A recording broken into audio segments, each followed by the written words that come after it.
नमस्ते एवरीवन, मैं रूबी ठाकुर स्वागत करती हूं आपका आपके YouTube channel yoga with Ruby Thakur में। आज मैं आपको सिखाऊंगी कपालभाति कैसे की जाती है, किन चीज़ों का ध्यान रखना चाहिए कपालभाति करने में और कपालभाति करना आपके लिए किस तरह से लाभदायक हो सकता है। इन सब के बारे में जानेंगे आज की वीडियो में। तो इससे पहले कि हम कपालभाति सीखें, सबसे पहले ये जानना ज़रूरी है कि आपकी ब्रीदिंग करनी कैसे चाहिए। यानी कि जब आप सांस लें तो आपका पेट की मूवमेंट क्या होनी चाहिए। ये बेसिक चीज़ है किसी भी प्राणायाम को सीखने का। तो मैं पहले भी इस बात को बता चुकी हूँ कि जब आप इनहेल करें, सांस भरें, तो बलून की तरह, गुब्बारे की तरह आपका पेट फूलना चाहिए और जब आप सांस छोड़ें तो आपका पेट अंदर की तरफ जाना चाहिए, कॉन्ट्रैक्शन होना चाहिए। अगर आपको ये तरीका आता है तो आप रेडी हैं आगे प्राणायाम सीखने के लिए। और अगर नहीं आता है तो पहले इसकी प्रैक्टिस करें, पहले चेक करें कि आप ब्रीदिंग सही से करते हैं या नहीं करते हैं। अगर आप ब्रीदिंग सही से करते हैं तो आप सीखते हैं कि कपालभाति कैसे करें।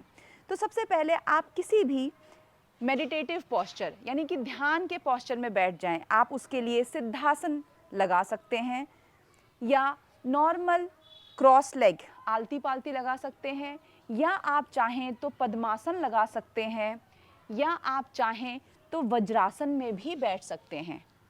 ये कुछ आसन हैं जो आपको लगाने हैं। तो मैं अभी सिद्धासन में यहाँ बैठ रही हूँ और अपनी बॉडी को पूरी तरह से सीधा, स्पाइन को सीधा करके हथेलियों को अपने घुटनों पे रख के यहाँ पे ज्ञान मुद्रा लगा लें। ठीक है, बॉडी का हर एक हिस्सा, शरीर का हर एक हिस्सा आपका यहाँ पे रिलैक्स होना चाहिए। अब ध्यान दें अपने पेट की तरफ। हम कपालभाति में नाक से फोर्सफुली सांस को छोड़ते हैं। कैसे? ऐसा। जैसे ही एक्सेल होगा, यहाँ आपको एक्सेल, अगर मैं एक उंगली यहाँ लगा दूं नाक के पास और एक्सेल करूं तो यहाँ पे फील होगा मुझे अपनी एक्सेलेशन। ठीक है, और जब मैं एक्सेल करूंगी ठीक उसी समय मेरा पेट अंदर की तरफ कॉन्ट्रैक्ट करेगा। अब ये तो बेसिक है कि जब आप एक्सेल करोगे तो आपका पेट अंदर जाएगा, यही हमने पहले सीखा था। अब वही मूवमेंट हम फोर्सफुली कर रहे हैं। तो कैसे? ये देखिए, मैंने एक हाथ अपने पेट पे रखा है, दूसरा हाथ अपनी नाक के सामने कुछ दूरी पर रखा है। अब मैं एक्सेल किया, पेट अंदर किया, एक्सेल किया, पेट अंदर गया। अब यहाँ पे लोग गलती क्या करते हैं, लोगों को समझ में नहीं आता कि इनहेल एक्सेल दोनों करना है कि सिर्फ एक्सेल करना है। तो मैं आपको बता दूं, आपको एक्सेल फोर्सफुली करना है और इनहेल इसके जस्ट बाद, जैसे ही आप एक्सेल करेंगे उसके जस्ट बाद आपका इनहेलेशन अपने आप होगा पैसिवली। जैसे ही पैसिवली का मतलब ये है कि आपने उसको फोर्स नहीं किया, वो अपने आप हुआ, आपने उसको होने दिया, रोका नहीं। तो जैसे मैंने इनहेल कर लिया, आपको उसकी आवाज़ नहीं आएगी। मैंने फिर इनहेल कर लिया, पेट फूल गया अपने आप ही, मतलब नेचुरल पोजीशन में आ गया, इनहेल हो गया। ठीक है, और फिर मैं एक्सेल करूंगी। तो इसको पहले सीखेंगे हम स्लो। तो इनहेल कर लिया, एक्सेल फोर्सफुल। तो एज अ बिगनर आप कैसे सीखेंगे इसको? एक बार में आप, एक बार जब प्रैक्टिस करें तो आप 10 स्ट्रोक करें, फिर रुक जाएं, इनहेल करें, नॉर्मल ब्रीदिंग करें। तो एक बार मैं करके दिखाती हूं आपको।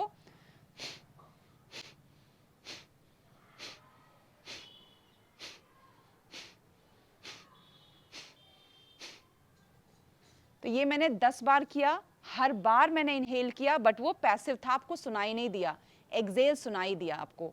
ठीक है, दूसरी गलती जो लोग करते हैं, जब आप कपालभाति करते हैं तो आपने लोगों को कंधे उचकाते हुए देखा होगा ऐसे, या मुंह को ऐसे करते हुए। ये सारे मूवमेंट गलत हैं, ये आपको नहीं करना है। आपकी बॉडी का कोई हिस्सा मूवमेंट नहीं करेगा, सारा हिस्सा रिलैक्स, सिर्फ आपका एब्डोमेन मूव करेगा। एक्सेल एक्सेल और एक्सेलेशन आपके नाक से होगी। ठीक है, तो एक बार फिर से करके देखते हैं। अब बिना हाथ के, बिना हाथ लगाए हुए करके देखते हैं। चेहरा रिलैक्स,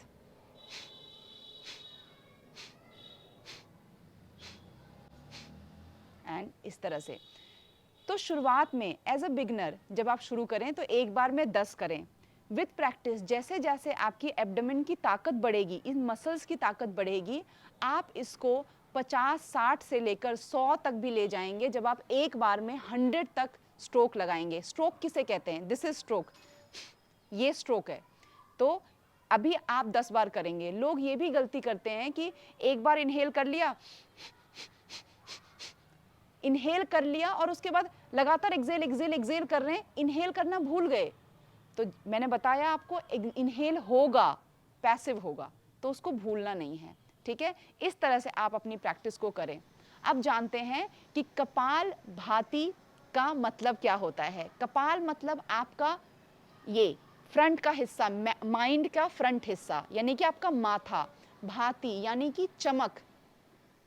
ये जो प्राणायाम है, ये जब आप करते हैं तो सबसे पहले क्या किस चीज़ पे काम करती है? आपके लंग्स की कैपेसिटी को इंक्रीज करती है, लंग्स को क्लियर करती है। आप इसके बाद आपकी एनर्जी बढ़ जाती है बॉडी में। आपके पेट के जो इंटरनल ऑर्गन्स हैं उसमें अग्नि तत्व अच्छे से काम करने लग जाता है। इसीलिए अगर आपको भूख नहीं लगती अच्छे से, अगर आप बहुत लथार्जिक फील करते हैं, तो आपको कपालभाति ज़रूर प्रैक्टिस करना चाहिए। कपालभाति कब करना चाहिए? कपालभाति आपको खाली पेट करना है, तो इसका सबसे अच्छा टाइम होता है अर्ली मॉर्निंग। जब आप सुबह उठते हैं उसके बाद फ्रेश होने के बाद सबसे बढ़िया टाइम होता है कपालभाति प्रैक्टिस करने का। अगर आपको उस समय टाइम नहीं मिलता तो आपके खाने और कपालभाति की प्रैक्टिस में 3 से 4 घंटे का पूरा अंतराल होना चाहिए। आपका पेट बिल्कुल खाली जैसा महसूस होना चाहिए, तब आपको करना चाहिए। अब कपालभाति आपको रात को प्रैक्टिस नहीं करनी है सोने से पहले। ऐसा क्यों? क्योंकि जैसा मैंने कहा, कपालभाति आपके अंदर की एनर्जी को बढ़ा देती है, आपको एक्टिव कर देती है। तो आपको अगर नींद नहीं आ रही है या अगर आपने कपालभाति प्रैक्टिस कर ली तो आपकी नींद और उड़ जाएगी। तो इसलिए सुबह प्रैक्टिस करें, अपने आलस को दूर भगाने के लिए प्रैक्टिस करें। आप देखेंगे कि आपका पूरा दिन आप ज़्यादा एक्टिव रहते हैं। कपालभाति को लोग प्राणायाम कहते हैं, वो प्राणायाम कहलाता भी है, लेकिन कपालभाति का जो इफ़ेक्ट है वो क्रिया की तरह आता है, क्लिनजिंग इफ़ेक्ट है। तो इसीलिए कपालभाति को आपको अपनी आसन प्रैक्टिस से पहले करना चाहिए या प्राणायाम प्रैक्टिस से पहले करना चाहिए। अगर आप ऑलरेडी एक प्रैक्टिशनर हैं और मेडिटेटिव पोस्चर में जाना चाहते हैं या मेडिटेशन में जाना चाहते हैं, तो कपालभाति पहले प्रैक्टिस करके, प्राणायाम उसके बाद ब्रीदिंग प्रैक्टिस कुछ करके, तब अगर आप मेडिटेशन में जाएं तो आप देखेंगे कि आप ज़्यादा अलर्ट रहेंगे और आपको नींद, लथार्जी नहीं महसूस होगी। किन लोगों को नहीं करना चाहिए?